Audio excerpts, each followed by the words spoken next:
અખત જોફરી group ચેનલમાં તમારું સ્વાગત છે। મિત્રો, આજ વાત કરીશું મિત્રો એક ગરીબ પરિવારના દીકરાને આપેલી ગવર્મેન્ટ જોબ એટલે કે નોકરી, જે મહાકાળી માતાના આશીર્વાદથી અથવા ચમત્કારથી મળી હતી। આ કહાની સરસ મજાની એક સત્ય ઘટના છે। આ અમદાવાદના નાના એક ગામડામાં રહેતા વિઠ્ઠલભાઈના પરિવારમાં એક દીકરો, એક દીકરી અને તેમની પત્ની રહેતા હતા। વિઠ્ઠલભાઈનો દીકરો ગ્રેજ્યુએટ થઈ ગયો હતો અને તે બહુ જ હોશિયાર હતો। તે શિક્ષકની નોકરી કરવા માગતો હતો અને તેની પાસે બુદ્ધિ બહુ જ હતી, પણ પૈસે ટકે બહુ જ ગરીબ હતા, એટલે તેને નોકરી મળતી ન હતી। મિત્ર વિઠ્ઠલભાઈ પણ તે દિવસે કડિયા કામ કરીને ઘરના ખર્ચા પૂરા કરતા હતા।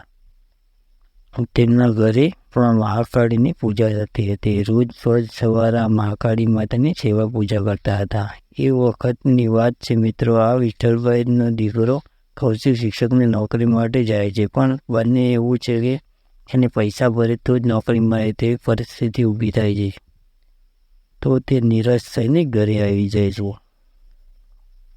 એને નોકરી મળતી નથી। આમ તે નોકરી માટે મહેનત કરે પણ પૈસા વગર નોકરી મળે નહીં, એટલે આ કૌશિક નિરાશ અને ઉદાસ રહેવા લાગ્યો।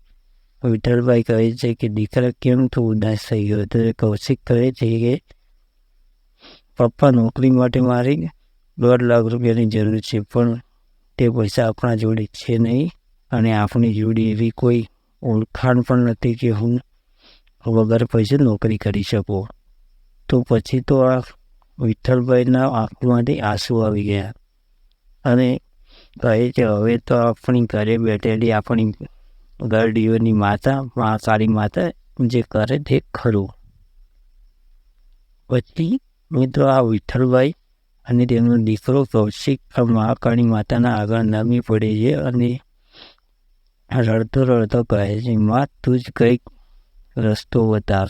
અમારી પાસે કોઈ પૈસા નથી કે નથી જમીન કે જે આગી પાછી કરીને દીકરાની નોકરી અપાવી શકું। ત્યારબાદ મિત્રો આ મહાકાળી માના દીવા આગળ જે નમી અને જે મહાકાળી માતાનો ચમત્કાર એવો થયો કે તમે પણ જુઓ મિત્રો। 3 દિવસ થયા અને રાતનો સમય હતો અને આ વિઠ્ઠલભાઈ ઘરે સૂતા હતા અને મહાકાળીમાં એવો ચમત્કાર કર્યો કે માતા મહાકાળીમાં આ વિઠ્ઠલભાઈના સાપરે આવી અને વિઠ્ઠલભાઈને બોલ્યો, ઉઠ વિઠ્ઠલ ઉઠ, હું તારી ગયડીઓની પૂજાથી તારી મહાકાળી માતા આવી, તારે દીકરાની નોકરી હું મહાકાળીમાં આજથી 11 દિવસ ઉગે ટાઈમ બને અને તને પૈસા મળે તો સમજજે કે હું મહાકાળી માતા આપ્યા હતો। પછી તો આ વિઠ્ઠલભાઈ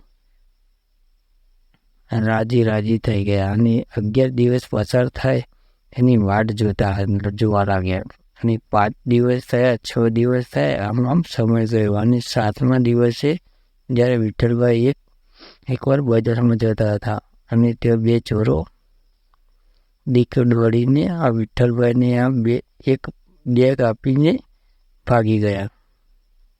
આ ચોરોની પાછળ પોલીસ પડેલી હતી અને આ બીકના મારે આ ચોરોએ આ બેગ આ વિઠ્ઠલભાઈના હાથમાં અપાઈ અને ચાલ્યા ગયા। વિઠ્ઠલભાઈ મનોમન વિચારવા લાગ્યા ને ત્યાં જ ઊભા રહ્યા કે આ ચોર પાછા આવશે અને લઈ જશે। તેમને તો ખબર જ નથી કે આ ચોર છે, પણ તે એવું લાગ્યું કે આ ભાઈ અમને પાછા આવીને અને લઈ જશે બેગ। તો તેમને 2 કલાક 2.5 કલાક વાટ જોઈ, પણ આ 2 ભાઈઓ પાછા આવ્યા નહીં। તો તેમને કંટાળીને ઘરે નીકળી ગયા। ઘરે ગયા અને પછી જોયું તો બેગની અંદરથી નીકળેલા 1.5 લાખ રૂપિયા નીકળ્યા અને તેમને વાત યાદ આવી જે મહાકાળી માતાએ જે સપનામાં વાત કરેલી પૈસાની, એ તેમને યાદ આવી। ત્યારે તે જઈ અને માતાજીના સ્થાન ઉપર પૈસા રાખી અને હરખના આંસુ નામ આવ્યા તેમના, અને તેમના હરખના આંસુ નામ આવ્યા અને મહાકાળી માતાને નમી પડ્યા અને પછી તો કૌશિકને પૈસા ભરી અને નોકરી શિક્ષકની અપાવી। તો મિત્રો આ હતી મહાકાળી માતાના ચમત્કાર વિશેની વાત. તો 100 ચેનલમાં નવા હોય તો ચેનલને લાઈક, શેર અને સબસ્ક્રાઈબ કરી દેજો. જય મહાકાળી માતા.